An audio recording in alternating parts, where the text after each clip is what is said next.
Vous devez vous libérer de l'ancien vous. Vous devez devenir une nouvelle personne et je vais vous montrer comment. Si vous ne devenez pas une nouvelle personne, vous continuerez à avoir les mêmes problèmes. Tout n'est pas seulement spirituel. Vous devez développer votre esprit. Il y a des gens qui agissent de manière très spirituelle, très spirituelle, c'est ainsi que nous les appelons. Quoi que vous disiez, ils déplacent le sujet vers les rencontres d'anges, le ciel, comme s'ils vivaient au paradis. Vous n'avez pas vu de telles personnes? Pourquoi Jésus est-il mort pour vous? Est-ce pour vous transporter au ciel? Il vous aurait déjà emmené après vous avoir donné le salut. Il vous a gardé ici. Bien qu'il soit important d'engager l'esprit, vous êtes plus utile à Dieu en vous engageant sur la terre. Engagez donc l'esprit pour développer une capacité spirituelle, mais déployez-la sur la terre. Et c'est là que l'intelligence intervient. Allez lire votre Bible. Bien que je respecte tous les apôtres de Jésus, voyez la contribution que Paul, qui n'a pas parcouru chaque rue avec Jésus, a eue. Voyez la contribution de Paul comparée à celle de tous les autres apôtres. Vous lisez votre Nouveau Testament. Sur 27 livres, toutes les personnes qui marchaient avec Jésus de la Galilée à Nazareth jusqu'à Capharnaüm, partout où elles étaient présentes, seul Paul a contribué à 14 des 27 livres. Le reste réuni. Maintenant, merci à Dieu pour leur travail. N'allez pas. Je suis pas en train de leur manquer de respect avant que vous ne me créiez des problèmes avec Dieu. J'explique simplement. Avant que vous ne disiez, essayez-vous de dire que Pierre a fait ce que Dieu voulait qu'il fasse, alors ne me créez pas de problème avec Dieu. J'ouvre votre compréhension. Seuls 13 livres ont été attribués à Paul et l'épître aux Hébreux a sans doute été écrite par lui. Paul a donc eu 14 contributions sur 27 livres parce que Paul était avocat. Ainsi, votre esprit, s'il est raffiné et soumis à Dieu, a un impact. C'est pourquoi vous devez apprendre à développer votre intelligence. Ne dites pas que vous jeûnez, que vous priez, alors qu'il n'y a rien là, haut, dans votre tête. Car alors Dieu est limité pour vous ouvrir des portes. Il y en a certains parmi nous qui jeûnent depuis les 15 dernières années. Nous avons des rencontres avec Dieu sans aucun doute. Mais si l'on vous emmène devant le président maintenant et qu'on vous dit que le pays est en difficulté et qu'on nous a dit de vous inviter, vous ne sauriez même pas quoi dire. D'une part, vous ne savez même pas ce qui se passe. Quand il vous demande « Que faisons-nous pour l'économie du Nigeria ?» Vous répondez « Demain, à la porte de Samarie, ils vous diront qu'il n'y a pas de Samarie au Nigeria. Nous avons Abuja, nous avons Kano, nous avons... » Je ne sous-estime pas la place de la prophétie, mais vous devriez être capable de vous engager à une fréquence intellectuelle. Pour l'amour de Dieu, vous êtes la lumière du monde. Vous êtes le sel de la terre. Que savez-vous? Le seul endroit où les chrétiens sont audacieux, c'est lorsqu'ils tiennent un micro sur l'autel. Parce que sur l'autel ici, personne ne peut poser de questions. Personne ne peut le défier. Il crie sur tout le monde. Vous allez mourir. Quand on dit enfin, d'accord, ayons un débat, asseyez-vous, l'homme de Dieu a perdu sa voix. Parce que lorsque vous posez une question, cela devient un problème. Ne touchez pas à mon oint par mon prophète. Ils ne touchent pas à votre oint. Ils remettent seulement en question l'intelligibilité de votre communication. Quand vous parlez, ils disent « Eh bien, tout ce que nous avons à faire est de prêcher le Christ. Connaissez-vous le Christ? Le Christ est tout ce que Dieu a à offrir. » Le Christ ne consiste pas seulement à vous emmener au ciel. Quel est l'impact du Christ sur l'économie? Quel est l'impact du Christ sur la nation? Il y a le caractère, il y a la puissance et il y a l'intelligence et la stratégie parce que ceux qui ont marché avec Dieu avant votre venue ont impacté des nations. Développer de la diligence dans le développement mental. N'avez-vous pas lu au sujet de Daniel? Il était prophète, mais il savait quelque chose. La Bible dit que pour toutes les questions que le roi leur posait, dans Daniel 1, versets 18 à 20, la Bible dit que Daniel était 10 fois meilleur. Allez, projetons ce passage. Lisons-le. Daniel 1. Or, au bout des jours que le roi avait fixés pour qu'on les lui amène, le chef des eunuques les présenta devant Nabuchodonosor. Et le roi s'entretint avec eux. Et parmi eux tous, il n'en fut trouvé aucun comme eux. Ce sont les érudits de toute une nation. Et bien sûr, vous savez que certains d'entre eux étaient des sorciers et des astrologues, car à cette époque, on ne pouvait pas séparer la science de la sorcellerie. Il est dit Daniel, Hanania, Michaël et Azaria. Il est dit qu'il ne s'en trouva aucun comme eux, et c'est ainsi qu'ils se tinrent devant le roi. Verset 20.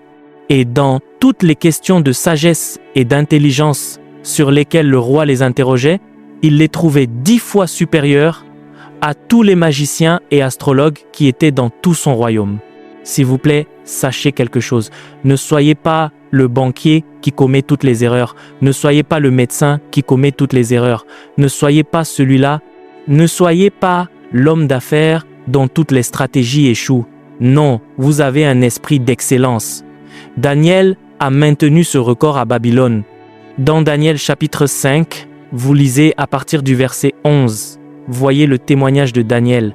Quand le roi cherchait un homme sage, la reine vint et dit, « Il y a dans ton royaume un homme en qui est l'esprit des dieux saints. » Il reconnaissait qu'il était un homme spirituel, mais il n'a pas laissé sa spiritualité seulement dans le domaine éthéré, il l'a appliquée aux questions humaines et existentielles.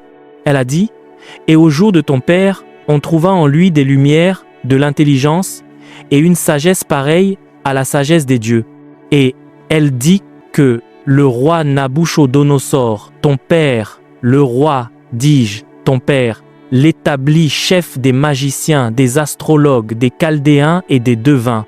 Verset 12, voyez son pédigree. Parce qu'on trouva chez lui un esprit supérieur, de la science et de l'intelligence, la faculté d'interpréter les songes, d'expliquer les énigmes et de résoudre les questions difficiles. Cet homme dissipera vos doutes. Or, si vous pensez que c'est juste religieux par rapport aux dieux qui sont aux alentours, venez le laisser vous parler de géopolitique. Laissez-le vous parler de stratégie économique. Laissez-le vous parler de leadership. Alors vous saurez qu'un homme sage parle. Oh, les jours de ma morale. Quand un homme parle et que les présidents applaudissent, ils se demandent comment il savait ces choses. Il y a un esprit d'excellence. C'est ce que nous sommes. 2 Timothée 2, verset 15 dit « Étudie ». Allez vérifier ce mot. Cela signifie être diligent dans l'accès à la connaissance. Étudie pour te présenter devant Dieu comme un homme approuvé, un ouvrier qui n'a point à rougir, mais qui dispense droitement la parole de la vérité. Nous avons besoin de personnes qui ont une capacité mentale. Vous êtes à la banque, soyez le meilleur. Pourquoi vous a-t-il envoyé là où vous êtes? Bien sûr, c'est pour y apporter son royaume, mais au-delà de cela, vous apportez aussi la lumière de son domaine. La Bible dit que le roi le nomma Beltshazzar, et Daniel fut appelé pour donner des interprétations. Quoi que ce soit qui a bloqué votre intelligence, quoi que ce soit qui a bloqué votre esprit, je me tiens ici par l'esprit de prophétie et je décrète que cela est levé maintenant. Avant de parler de faveur, ayez au moins quelque chose à offrir. Ce n'est pas tous les jours que nous prophétisons la faveur. Quand cette faveur arrive, quand cette porte s'ouvre, quand vous êtes amené à la table, quelle valeur apporterez-vous? Au nom de Jésus-Christ, que Dieu fasse en sorte que le raffinement vous touche par de nombreuses amplitudes et vous élève à une valeur réelle au nom de Jésus. S'il vous plaît, asseyez-vous. Certains d'entre vous ont un appel à être dans le ministère des 5 dons. Mais combien d'entre nous sont dans le ministère des 5 dons? Voyez notre nombre. Je suis le seul à prêcher ici. Cette année, j'ai prêché ici 90% du temps. Quel est donc votre propre appel? Si 1000 d'entre nous se rassemblent et que je suis le seul à prêcher, cela signifie que vous avez votre propre appel. Votre plateforme peut être à la banque. Votre plateforme est à l'hôpital. C'est là que vous manifestez l'excellence de Dieu à travers les outils que vous possédez. Afin d'avoir une légitimité sur cette plateforme, avant d'y parler du Christ, il y a un outil qui vous donne cette légitimité. Vous devez y être un expert. C'est pourquoi Dieu vous donne un esprit d'excellence et vous l'avez. Je ne dis pas que vous allez l'avoir, vous l'avez. Mais il a dit, étudie pour te présenter devant Dieu comme un homme approuvé, un ouvrier qui n'a point à rougir, mais qui dispense droitement. La précision ne viendra pas tant que vous n'aurez pas étudié. Donnez de la diligence pour développer votre esprit. Il parlait à Timothée dans 1 Timothée 4, versets 13 et 15. Il a dit, jusqu'à ce que je vienne, applique-toi à la lecture, à l'exhortation, à l'enseignement. Il a dit, ne néglige pas le don qui est en toi et qui t'a été donné par prophétie. Donc, il connaît la place de la prophétie, mais il connaît aussi la place de la lecture. Il connaît la place de l'imposition des mains, même celle des anciens. Mais il a mentionné la lecture parce que, bien que le spirituel soit plus important, nous ne pouvons pas négliger le mental. Il a dit au verset 15, « Quand vous faites ces choses, 1 Timothée 4, verset 15, « Aidez-moi, occupe-toi de ces choses, donne-toi tout entier à elles. » Il a dit, « Afin que tes progrès soient évidents. » La raison pour laquelle Dieu nous a donné la faveur est qu'elle ne se voit pas. Il nous a donné la puissance et elle ne se voit pas. Il a fait de nous la tête et non la queue, et cela ne se voit pas. C'est parce que nous n'avons pas fait ce qu'il faut pour que nos progrès apparaissent à tous les hommes. Vous devez savoir quelque chose, et ce n'est pas un don. Il a parlé de prophétie, il a parlé d'imposition des mains, mais ils ont dit « lisse, développe ton esprit ». Ne laisse passer aucun jour sans avoir appris quelque chose de nouveau. Ne le laisse pas passer. Apprends quelque chose. Si ce n'est pas dans ton appel, ce devrait être quelque chose qui te sera utile dans ta carrière ou qui te donnera les moyens d'aider l'humanité. C'est un domaine où il faut être diligent. Il a dit d'être diligent à garder son cœur et il a dit cela parce que la qualité de votre vie en émane. Proverbe 4, verset 23. En fait, lisons à partir du verset 20 pour que vous voyez la prescription qu'il vous a donnée pour garder votre cœur. Il a dit, « Mon fils, sois attentif à mes paroles, prête l'oreille à mes discours, qu'ils ne s'éloignent pas de tes yeux, garde-les dans le milieu de ton cœur. » 22. Car c'est la vie pour ceux qui les trouvent, c'est la santé pour tout leur corps. Verset 23, il a ensuite dit, « Garde ton cœur avec toute la diligence, car de lui proviennent les sources de la vie. » Ainsi, la qualité de la vie d'un homme ne vient pas de l'extérieur, elle vient de l'intérieur. Certains d'entre nous espèrent que le jour où leur aide viendra, ce jour-là, leur vie changera. Ce qui provoquera l'apparition de votre aide est à l'intérieur de vous. Votre vie n'est pas, la qualité de votre vie n'est pas déterminée de l'extérieur. Elle est déterminée de l'intérieur. L'environnement intérieur est plus important que l'environnement extérieur. Des hommes sages ont dit que peu importe le volume d'eau qui touche le navire de l'extérieur, c'est celle qui entre qui peut faire chavirer le navire. La plupart d'entre nous ont fait naufrage parce que nous n'avons pas gardé notre cœur. Et la Bible enseigne comment garder le cœur. Il est dit d'y mettre la parole. Vous gardez votre cœur en y injectant la parole. Psaume 119, versets 9 et 11. Il a dit, « Comment le jeune homme rendra-t-il pur son sentier ?» Il a répondu, « En se dirigeant d'après ta parole. » Il a dit, « Je serre ta parole dans mon cœur afin de ne pas pécher contre toi. » Ce que je prêche et que vous entendez ici n'est pas suffisant. Allez vous asseoir et digérer la parole. Parlez-vous à vous-même avec elle. Paul a dit que votre vie sera profitable. Et elle sera assez profitable pour que tous les hommes le voient et l'affirment. Parfois, la façon dont nous nous déplaçons donne l'impression que notre Dieu est si méchant que nous devons supplier et supplier jusqu'à ce que nous puissions toucher sa miséricorde pour qu'un petit quelque chose se produise. Ce n'est pas le caractère du Dieu de la Bible. Vous devriez voir la façon dont certaines personnes supplient pour réussir dans la nuit.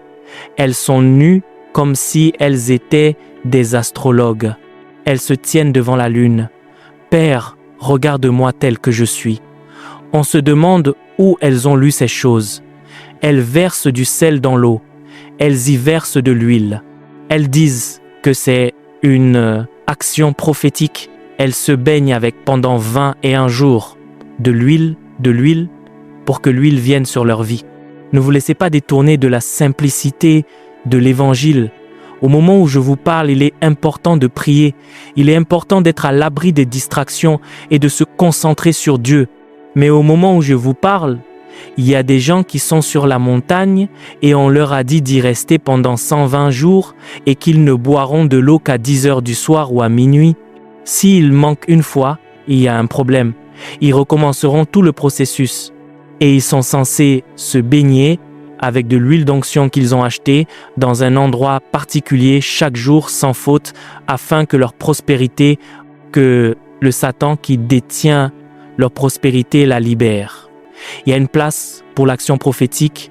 Dieu peut donner une instruction à quelqu'un pour aider sa foi, mais quand vous faites de tels modèles un dogme, vous avez créé une dimension étrange.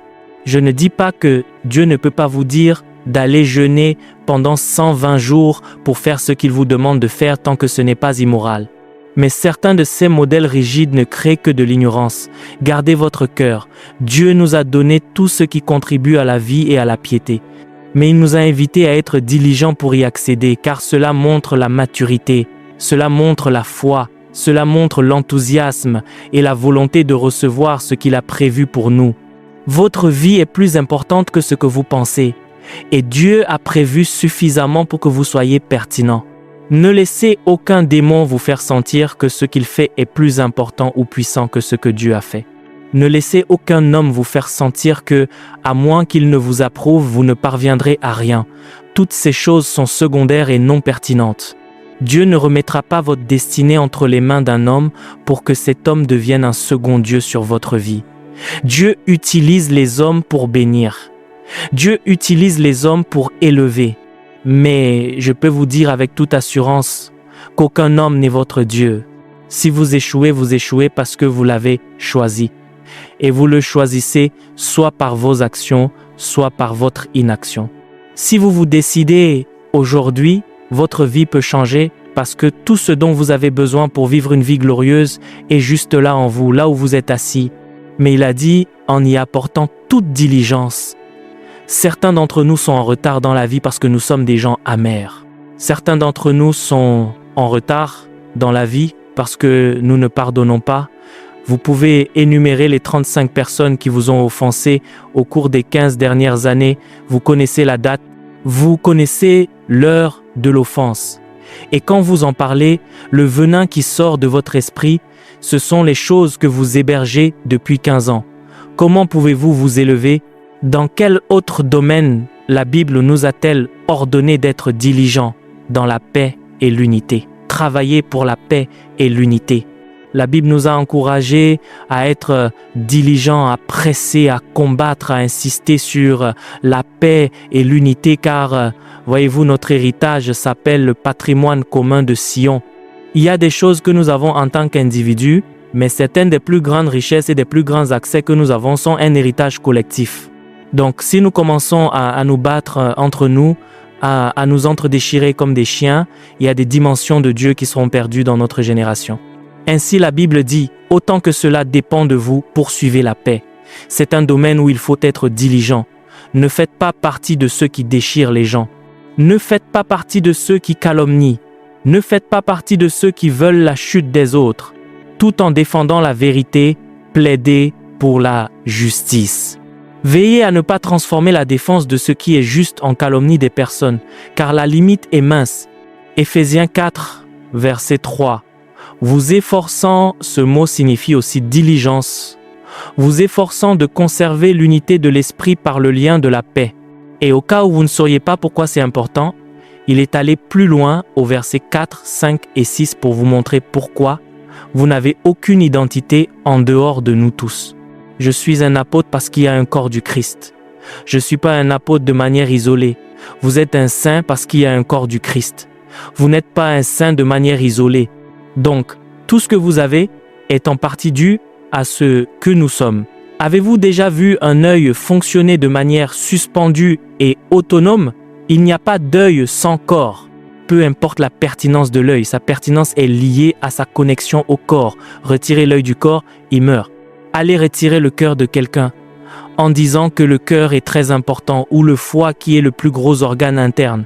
Oui, le foie est très important, il fait ceci, il fait cela. Retirez-le du corps et voyez à quel point il devient impuissant et inutile. Nous sommes pertinents à la mesure de notre existence collective.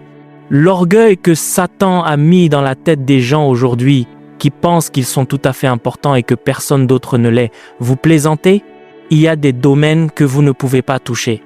Il y a des grâces que vous ne pouvez pas manipuler. Il y a des dimensions auxquelles vous n'aurez jamais accès. Il a dit, c'est pourquoi il y a un seul corps, un seul esprit. De même que vous avez tous été appelés à une seule espérance par votre vocation. Verset 5, un seul Seigneur, une seule foi, un seul baptême. Verset 6, un seul Dieu et Père de tous, qui est au-dessus de tous, et parmi tous et en tous. C'est le même Saint-Esprit en vous qui est en moi. Je ne peux pas vous envier et espérer que le Saint-Esprit l'approuve. Je ne peux pas vous calomnier et voir la puissance du Saint-Esprit en moi, à moins qu'un esprit étranger ne prenne le dessus. Apportez toute la diligence pour vous assurer que vous vous battez pour l'unité des saints. Et je ne dis pas que l'unité est l'uniformité. Nous ne devons pas tous devenir identiques. Je ne dis pas non plus que l'unité est un compromis, ouvrant la porte à ce qui est mal. Non, nous nous élevons contre l'erreur. Mais nous ne détruisons pas nos soldats dans le but de prôner la vérité. Nous pouvons toujours défendre la vérité tout en relevant ceux qui sont tombés. Il y a une intelligence pour faire cela. N'avez-vous pas vu Jésus? Simon, Simon, Satan vous a réclamé pour vous cribler comme le froment. J'ai prié pour toi, afin que ta foi ne défaille point. Et toi, quand tu seras converti, affermis tes frères. Pierre a quand même continué et a régné Jésus. Quand il est ressuscité, il a dit, allez dire aux disciples et à Pierre, parce qu'il connaissait ces gens, il dirait, non, Pierre ne peut plus être ici, il a clairement montré son camp, il a renié Jésus 3 fois. Il a dit, dites-leur, et à Pierre, je vais vers mon Dieu et votre Dieu, mon Père et votre Père. Il n'a pas approuvé sa chute, mais il n'a pas laissé Pierre de côté. Maintenant, de la diligence pour poursuivre la paix. Nous avons un héritage collectif. Psaume 133, versets 1 à 3. Je vous montre. Voyez-vous, ce n'est pas tous les jours que nous bénissons les gens en prophétisant. Ce n'est pas tous les jours que nous bénissons les gens en leur imposant les mains. Nous bénissons les gens en leur enseignant certains principes. Quand vous les connaissez, les choses que vous auriez dû recevoir par prophétie commenceront à se produire naturellement. Les choses qui auraient été communiquées par l'impartation, vous les verrez se produire et vous vous demanderez « Je ne suis pas tombé, personne ne m'a imposé les mains, personne n'a prophétisé. Comment se fait-il que cette grâce augmente? Comment se fait-il que je prospère ?» Parce que vous connaissez les voies de Dieu. Tous nos pères qui pratiquent l'imposition des mains et la prophétie, qui imposent les mains sur eux, à quand remonte la dernière fois qu'ils ont imposé les mains à Koumouyi? À quand remonte la dernière fois qu'ils ont imposé les mains sous le ou tous les ont-ils cessé de prospérer? Si la prophétie est importante, si l'imposition des mains est importante, les voies de Dieu doivent être enseignées car il y a des héritages qui sont parsemés sur le chemin du progrès spirituel. À mesure que vous grandissez, que vous marchez en eux, ils entreront dans votre vie. Voyez-vous, pour certains d'entre vous, tout ce dont vous avez besoin pour débloquer l'année, la prophétie de 10 ans suspendue au-dessus de votre tête, c'est l'amour. Enlevez simplement cette amertume. Vous serez choqué par la distance que vous parcourez en un mois. Pour certains d'entre vous, tout ce dont vous avez besoin pour entrer dans les choses que Dieu vous a promises au cours des 20 dernières années, c'est simplement de vous concentrer sur votre objectif. Dieu dira alors, « Maintenant tu es prêt, tu es maintenant mature, et le sceptre entrera dans ta main. » Cela ne vous surprend-il pas? Le bâton que Moïse transportait pendant des années, le jour où il est entré dans son appel, le bâton est devenu le bâton de Dieu. Immédiatement, le bâton est devenu puissant. Il était là tout ce temps, mais il a fallu l'activation de l'appel pour que le bâton change. Le bâton de quelqu'un est en train de changer à partir de ce service. Diligence pour maintenir l'unité et le lien de la paix. Et quand je parle ici, ne pensez pas seulement corps du Christ, Pour certains d'entre vous, c'est votre famille, cette sœur avec qui vous êtes en froid depuis 5 ans alors que vous faites partie de l'équipe de prière à l'église. Ne vous tuez pas à la tâche. Retournez simplement passer un coup de fil ce soir. Sinon, tout ce que Dieu a libéré du ciel restera accroché au plafond de votre maison. Votre cœur ne pourra pas le recevoir. Notre monde est si corrompu qu'aujourd'hui, les gens détestent les gens sans raison. Je n'aime pas cette personne. Je ne sais pas. Je ne l'aime pas, c'est tout. Toi, un homme mortel qui dort en ronflant chaque jour. Tu ne sais même pas où tu es à 2 heures du matin. Chaque jour, tu as la témérité de pointer une création de Dieu et de dire que tu ne l'aimes pas. Tu es un cadavre chaque nuit. Il me faut me réveiller le matin et tu dis que tu n'aimes pas quelqu'un. Toi, un homme mortel, ne laissez pas Satan vous voler votre destinée. Il y a une gloire qui vous attend, mais il y a des protocoles. Numéro 5. Diligence pour maintenir les bonnes œuvres. Maintenez les bonnes œuvres. Tite 3, verset 8 et verset 14. Ne soyez pas un chrétien improductif. Soyez engagés tant au niveau individuel qu'au niveau collectif à manifester constamment de bonnes œuvres. C'est une parole certaine et je veux que tu affirmes ces choses constamment. Continuez à le dire, afin que ceux qui ont cru en Dieu s'appliquent avec diligence à maintenir de bonnes œuvres. Ces choses sont bonnes et utiles aux hommes. Il a dit de l'affirmer constamment. Continuez à rappeler aux gens la nécessité de maintenir les bonnes œuvres. Il a dit qu'elles sont utiles. Chaque fois que vous vous engagez dans de bonnes œuvres, il y a un profit pour vous. Le verset 14 de cette écriture le réitère.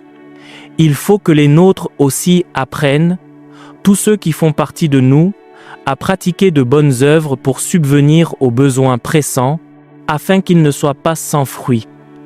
Les bonnes œuvres, et il existe différentes catégories de bonnes œuvres. Numéro 1, c'est le caractère. Montrez la miséricorde, montrez l'intégrité, montrez la tempérance, montrez la bonté. On les appelle de bonnes œuvres. Ce sont les fruits de la justice. Ne soyez pas celui qui tient toujours des propos vulgaires. Soyez la personne chez qui les gens trouvent des paroles assaisonnées de grâce. Ne soyez pas celui qui perd toujours son sang-froid. Soyez celui qu'il cite comme l'homme de gravité, de tempérance, d'endurance, de patience. Ne soyez pas le gars qui prend toujours. Soyez celui qui donne toujours. Il y a plus de bonheur à donner qu'à recevoir. De bonnes œuvres, tant dans le caractère que dans la pratique. Ainsi, la première dimension est le fruit de l'esprit. La deuxième dimension, ce sont les œuvres que le Saint-Esprit vous inspire de faire pour aider l'humanité et glorifier Dieu, comme l'aumône, le gain des âmes, le discipulat, l'intercession pour les autres. Ce sont de bonnes œuvres. Dans Colossiens 4, 12, il est dit « Épaphras, qui est l'un des vôtres, serviteur de Jésus-Christ, vous salue.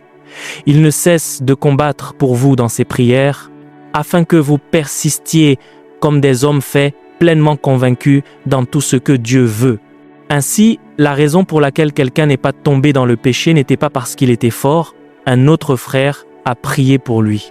J'ai entendu une histoire il y a de nombreuses années. Je ne sais pas si c'était une parabole ou la réalité. Un homme de Dieu a eu une rencontre et il a été transporté au ciel et Dieu partageait des cadeaux. Il s'est positionné en tant que berger principal pour recevoir le cadeau majeur. On l'a alors appelé et on lui a donné un tout petit cadeau. Il y en avait un grand et il se demandait « Qui va prendre celui-là, moi qui prêche ?»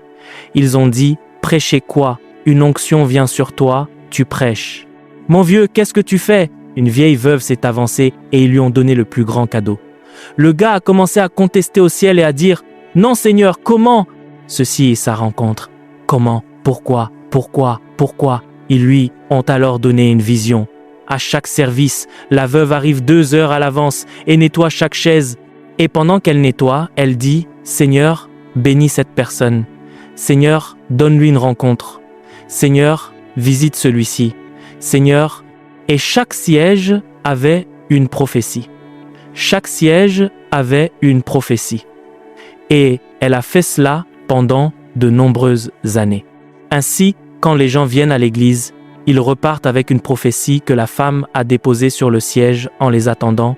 Pendant ce temps, le pasteur se réveille juste 5 minutes avant et vient commencer à prêcher de bonnes œuvres, de bonnes œuvres, de bonnes œuvres. La Bible dit que lorsque vous le faites, vous vous montrez comme une lumière. Et puis elle dit que lorsque vous le faites, vous amenez les hommes à glorifier votre Père céleste. Matthieu 5, 14 à 16. Que votre lumière brille, qu'elle brille. Il y a des gens ici, si nous disons « rassemblons-nous et prions », vous ne les voyez pas. Oh, nous voulons prier. Ils ne se présentent jamais. Ils ne viennent que pour le service de miracle et vous devriez voir la prière ce jour-là. Je dois recevoir ma guérison. Je dois recevoir ma délivrance. Je dois recevoir. C'est uniquement de l'égocentrisme. Il y en a d'autres à qui vous dites « sortons pour gagner des âmes ». Ils ne viennent jamais. En attendant, ils ne gagnent pas d'âmes individuellement. « Oh, nous allons faire une croisade. Donnons un peu. »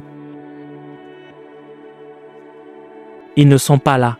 Je vous le dis, nous sommes en décembre là, avec toute l'évangélisation que nous faisons. Gagner des âmes, faire la charité.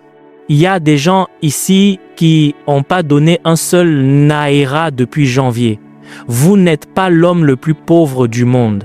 Même cette veuve dans la Bible a donné 2 pièces.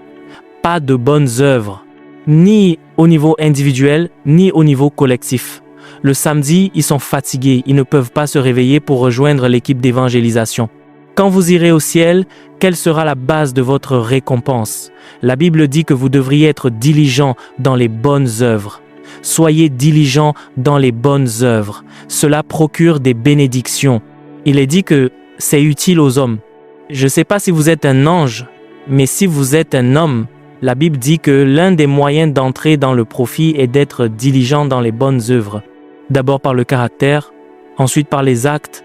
Nous pouvons tous marcher dedans, car c'est suffisant pour tous. C'est pourquoi ceux qui veulent vivre saintement, parce qu'ils attendent la venue de Jésus, ils sont diligents. Il y a 2 choses qui vont se passer maintenant, avant que je ne termine dans les 2 ou 3 prochaines minutes. Numéro 1, il y aura une activation d'une saison que vous avez perdue. Restez concentrés. Ce n'est pas le moment de me lâcher. Pour certains d'entre vous, il y a eu des saisons où votre destinée a été calibrée par Dieu pour commencer à avoir un impact mondial, mais cette fenêtre vous a échappé. Pour certains d'entre vous, il y a eu des saisons que Dieu a occasionnées pour que vous soyez invités dans des lieux où l'accès aux autorités vous serait accordé pour marcher dans certaines autorités, mais vous avez manqué ces saisons. Pour certains d'entre vous, des saisons de rencontres qui étaient ouvertes pour que vous entriez dans des lieux et des hauteurs dans votre destinée, vous les avez perdus. Par miséricorde, Dieu veut réactiver des chronologies ou des possibilités spirituelles. Oh, je peux retracer certaines saisons dans ma vie. Elles ne sont pas les mêmes.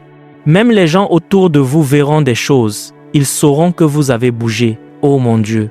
Je ne peux pas dire à certains de mes amis ici, certaines des saisons dans lesquelles je suis entré, je n'étais pas avec eux, nous ne nous parlions pas, mais ils recevaient des signaux.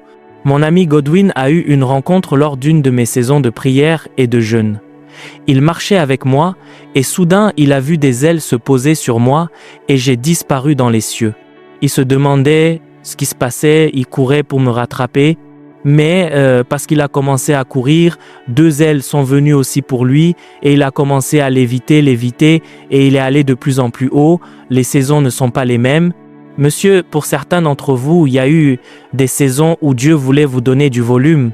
Pour certains d'entre vous, il y a eu des saisons où Dieu voulait accorder une faveur qui ouvre des portes, crée des connexions. Pour certains d'entre vous, il y a eu des saisons où Dieu voulait vous inviter dans les couloirs de l'autorité.